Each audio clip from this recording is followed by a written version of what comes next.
Mega love shout out po sa lahat po ng Tikram community at ito nga po ay nagbabalik na naman po itong si Rolly TV Vlog sa konting reaction dito kay Panyang. Yan, sa mga hindi pa po na makasubscribe kay Rolly TV Vlogs, mag-subscribe na po kayo at pindutin niyo po ang bell button para lagi po kayong updated at huwag na huwag po kayong mag-skip ng ads mga katikram. At ito nga po ay magbibigay na naman po tayo ng reaction about nga po dito sa mga post na naman po o hirit na naman po na walang kamatayan itong si Panyang at ang kanyang mga alipores o mga galamay po nila.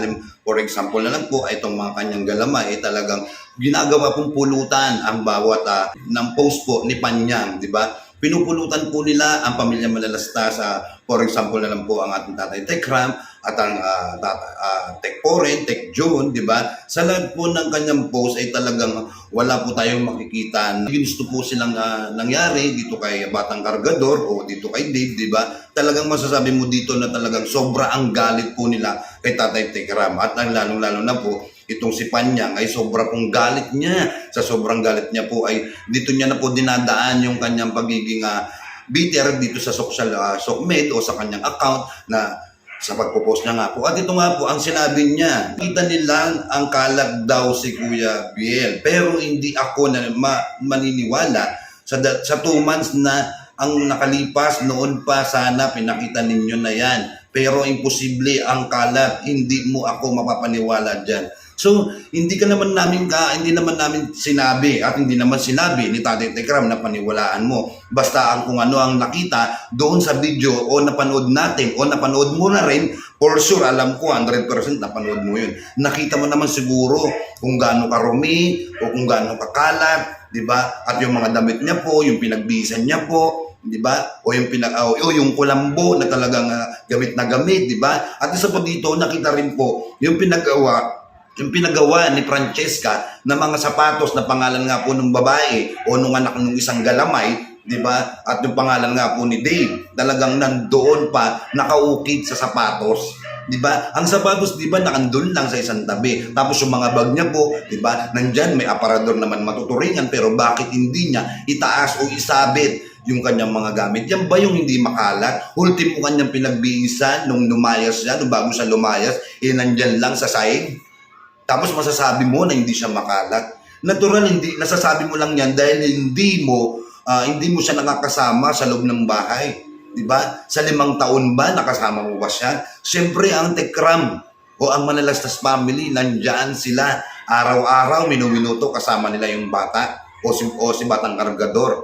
Diba? Hindi lang nila makakasama dahil pumapasok, nag-aaral siya. Dahil yun naman ang gusto ni Tatay Tekram yung mapag-aral, mabigyan ng magandang kinabukasan. Ang kaso, ginawa nyo sa bata, inilasyon nyo nga yung utak. Diba? Napakagaling nyo po magsalita o mag-comment dyan sa post ni Panyang.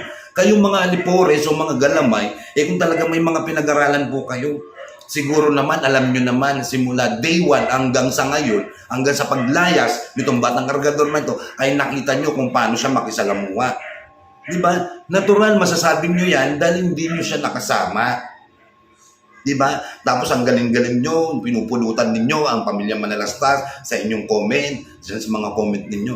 Natural kami, pag nag-post ang inyong founder o itong Panyang, natural, ini-stock namin yan. Doon kami bumabase sa mga kino-comment nyo. Alangan na pabayaan namin na ibas nyo ng ibas ang Tatay Tekram at ang community. Hindi kami papayag. Lalong-lalo na ang aming Kuya Luis. Hindi rin kami papayag. Lalong-lalo na ako. Hindi ako papayag na ibas o gawin yung pulutan ang aming Kuya Luis. Tandaan ninyo, malayo, wala sa kalingkingan ni Batang Kargador ang kalinisan sa pagkatao ng aming Kuya Luis. Diba? Kung titingnan nyo si Batang Kargador pa, araw-araw mo siyang naliligo. Diba? Nabanggit nga ni Tek Poren, ni Tek June o ni Tek Poren, natamad maligo, burara, kung saan-saan iniiwan ng mga gamit. Diba? Para talaga siyang, diba, maraming nagbansag na sa kanya, na dito po ay para siyang ahas o sawa, diba? O banakon. Diba? Etong aming Kuya Luis, napakamalinis, malinis sa katawan, makikita mo talagang malinis mo, ang mabango, marespeto, magalang. Marunong magpakumbaba, marunong humingi ng tawad sa pagkakamali. Tingnan nyo ngayon kung anong nangyayari sa aming Kuya Luis ngayon. Di ba? siksik, liglig. Di ba nga? Sabi nga ni Daisy Wakwak. Oo, dyan na lang kayo. Kaya ngayon galit na galit kayo sa aming Kuya Luis dahil sa kanya na po napunta ang full attention ng mga community at ng mga sponsor. At isa pa dito, di ba? Meron ba kayong mga resibo sa nakita ninyo, sa pinasabi ninyo, sa mga comment nyo dyan, na itong si Ninang ni Kuya Luis na si Ninang Precious ay nang limos? Dala-dala ba yung picture at ang video? Meron ba kayong ebidensya na pinapakita niya yung picture, yung video na nangihingi siya ng pera dyan, marang sulisi? Wala. Kasi yan ay gawa-gawain nyo lang din naman. Dahil sa pagiging bitter ninyo, sa galit nyo, sa Manalastas family, kung ano-ano lang po yung mga sinasabi ninyo. Yan ba yung naturingan na may mga pinag-aralan kayo? Dito masasabi at nakikita kung anong klase kayong mga tao. Di ba? Matatanda na kayo, for sure, alam nyo naman siguro yan. Di ba? Ako, dadating din tayo. Dadating din ako dyan sa pagtanda. Kaso ako, nilulugar ko ang aking sarili. Alam ko kung saan ako. Pero kayo, alam nyo ba kung nasaan kayo? Nasa galit, nasa inyong mga puso ang galit o yung inyong pagiging bitter. Di ba? Dapat matatandaan na kayo. Diba? Malapit na yung mga dapit hapon ninyo o mga takip silid ninyo. Diba? Dapat bigyan nyo ng halaga ang mga unting oras nyo na lang dito sa mundong ito. Hindi yung pinupunan ninyo na lang kung ano-ano yung mga sinasabi ninyo dito kay Tatay Tekram. Diba? Tapos kung hindi ba kayo inggit, tignan nyo hanggang sa ngayon, ultimo birthday na aming Kuya Luis. Diba? Talagang pinaglalaban ninyo yung pagiging inggit ninyo. At dito pa na meron pa po siyang mga post, babasahin ko lang po uli. Diba? Inamak ninyo pagkatao ko, di baling basta ang alam ko, pinaglaban ko na lang ang karapatan ng isang bata sa 13 taon lamang hanggang sa ngayon ay 17 na. Oy, hindi na siya 17. 18 anyos na siya, marunong na nga siyang gumawa ng bata di ba? Nakikipag-girlfriend na, marunong nang mag-inom ng wine. Di ba? Hindi na yan minor de edad. Alam mo ba, ang batas ngayon sa Pilipinas, pinapababa po nila yung pagiging adult dahil karamihan po ngayon, bata na ang gumagawa ng krimen. Di ba nga? Maraming ang bata na i-involved sa krimen. O kagaya niyan, sinasabi mo, minor de edad, 18 years old, nakakatuwa ka naman pa niyan. Dahil sa kagustuhan mong magiganti sa ugali mo, hindi mo na alam kung ano yung lumalabas sa bunganga mo o sa pagpo-post mo. Di ba? Tapos ginamit sa 5 taon na nilamutak. Meron ka bang nakita, meron ka bang resibo na ipapakita na nilamutak ng community o nilamutak ni Tatay Tekram o ng Manalastas family itong si Batang Kargador? Wala, di ba? Kasi yan ay gawa-gawa mo lang din. Di ba? Takot ka kasi sa sarili mong multo. Di ba? At ito pa guys, o mga katikram, di ba? Niyurakan at pinagtulong-tulungan ninyo ang mga walang kasalanan sa mundo. Pati mundo, dinadamay mo kung di ka ba naman eng-eng. Di ba?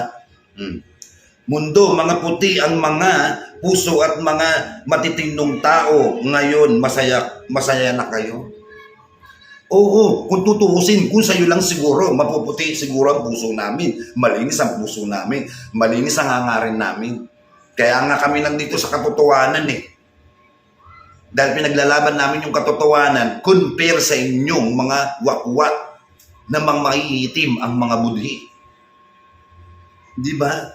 Dahil sa galit ninyong lahat, dahil sa pag-iinggit ninyo, dahil sa paglayas nitong Batang Kargador na to, kayo din naman lahat Di ba? Lumayas. Hindi nyo matanggap sa sarili ninyo yung mga sinasabi ng Manalastas noong time na nagla-live po sila. Natural, sasabihin po nila yung nararamdaman nila o yung saloobin po nila dahil sa paglayas nitong Batang Kargador na ito.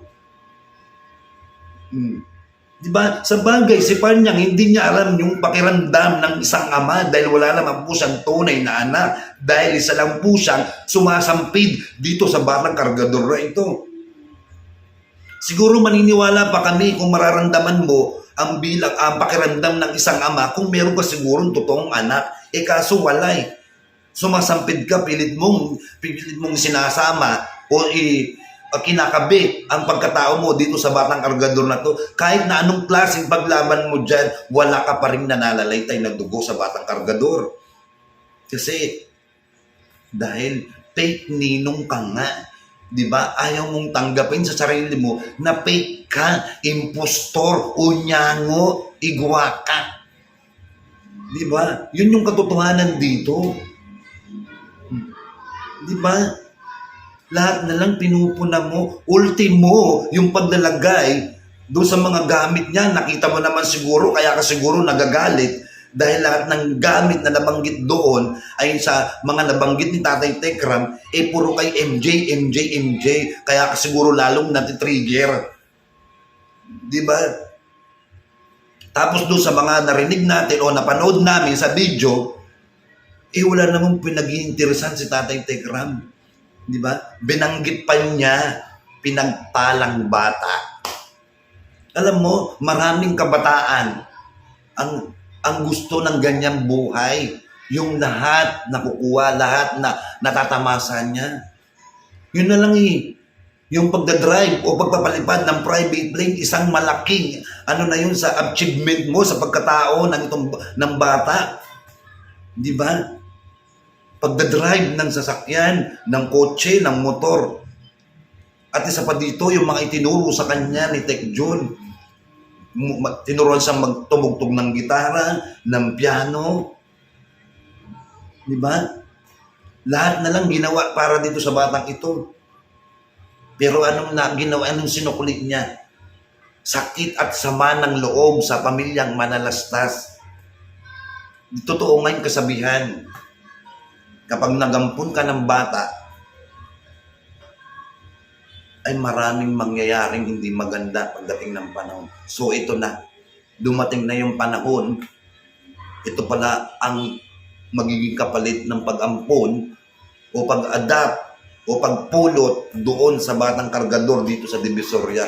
Ito ba yung sinukli mo? Ito ba yung sukli na ginawa sa iyo ni Tatay Tekram na pagmamahal na walang ginawa kung hindi kamalin at mabigyan ng magandang kinabukasan, pinag-aral ang mga kwarto, di aircon, samantalang ang maraming bata nangangarap na makaiga sa malambot na igaan, may aircon ang tutulugan, mga kinakain, sobra pa sa isang araw 3 beses. Pero ang ibang karamihan sa mga ibang bata, isang beses lang kumain, minsan sabaw-sabaw lang, kontento na sila. Pero ikaw, nagrereklamo ka sa itlog, na kesyo nagkakagalis ka. Di ba? Sana hanggang sa ngayon, dumating ang pagkapanahon na maglinaw ang kaisipan mo. Sana hawakan ng Lord o ng Diyos ang iyong ulo para mabalik ang iyong kalinawan. At sa loob ba ng 5 taon, wala ba kayong nakitang kabutihan sa ginawa ni Tatay Tekram dito sa batang kargador na ito? Siguro naman sa loob ng 5 taon, kayo mismo napanood ninyo sa mga upload video ni Tatay Tekram na nakita nyo kung ano ang ginawa o kabutihan ng puso ni Tatay Tekram dito sa batang kargador. Sa iyong puso at isip.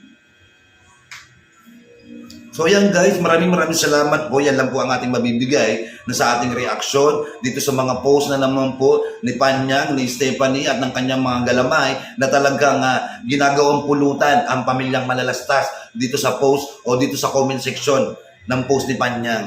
Sa mga hindi pa po nakasubscribe sa ating YouTube channel, sa Rolly TV Vlogs, mag-subscribe na po kayo at pindutin niyo po yung bell button para lagi po kayong updated at sa mga video po natin ay para po lagi po mag-notify sa inyong mga cellphone. Ayan, so maraming salamat po and God bless po sa inyo lahat mga katekram. See you next live and upload video po natin.